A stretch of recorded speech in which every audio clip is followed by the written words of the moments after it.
Good morning, students, and welcome once again to yet another class of English grammar.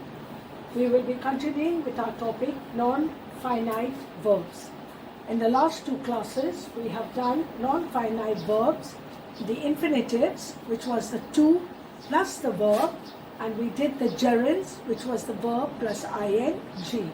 Now, today we are going to do the participles. We have two kinds of participles. We have the present participle and the past participle. Now, the present participle, like the gerund, is also verb plus ing.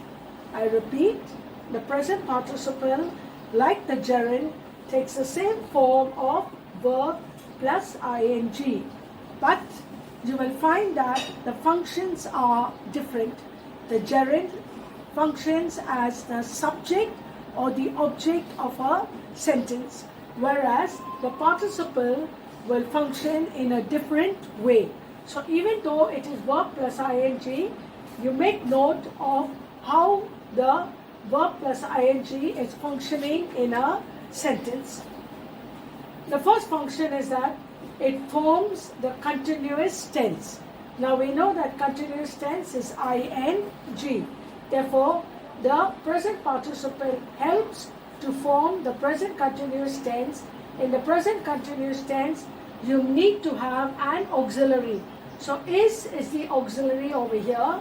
Read is your verb. ing is your present participle. So he is reading a book. Here ing word is helping to form the continuous tense. So in this case, it's the present continuous tense. In this sentence, he has been talking on the phone for 2 hours. Again, talking, ing, doing the present perfect continuous tense. So one function of your present participle is that it functions as the present continuous tense. Now, the present participle also functions as an adjective.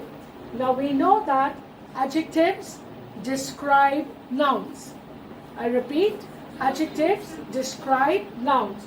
So here when I write, it was a boring lecture. Lecture is your noun. What kind of a lecture? Boring. So here boring, the ing word, which is the present participle form, is doing the work of the adjective. Now if I say it was a good lecture, then good is only the adjective. So when the ing word does the work of the adjective, then it is the present participle form. In the same way, don't wake up the sleeping baby. Baby is your noun. Which baby are we talking about? Sleeping baby. So sleeping is modifying the noun baby. The present participle also is used after verbs of movement. She went shopping. So here it's modifying the verb went. She went where? Okay, so shopping. Therefore, ing is being used after the verb went. Or the children came running. Came and went are verbs of movement. Therefore, when you have a verb of movement, then the ing word is functioning as the present participle. We also use the present participle to modify verbs. Finished is the verb.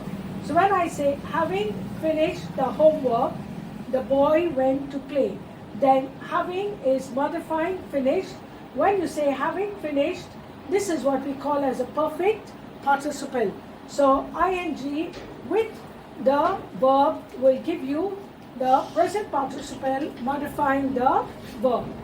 We also use the present participle to explain a reason. Being poor, ing, present participle.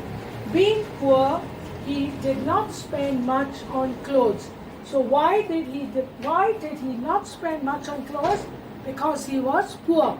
So being poor over here, the present participle is functioning as your reason, giving me a reason. So therefore, remember, gerunds and participles have the ing form, but their functions are different. Now we will go on to past participle.